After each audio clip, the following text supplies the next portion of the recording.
pamirsa, balik deui sareng Abdi Rindu di Warta Sunda. Sebuah rekaman CCTV nembongkeun maling motor nu parkir di hareupeun imah.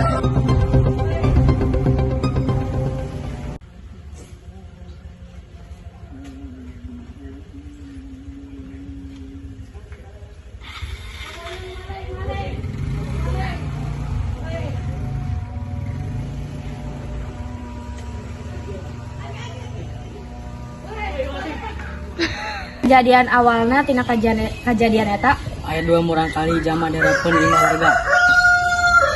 Ciri-ciri jalmi nu malingna kumaha? Make baju hidung, jeung make baju bodas, make topi,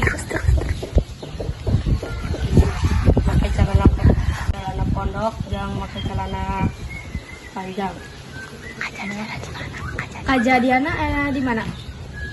Di hareupeun rompok warga.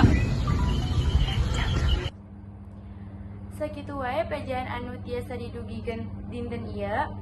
Abdi Rindu Fitri Rahayu selaku pembawa acara Warta Sunda ngucapkeun hatur nuhun.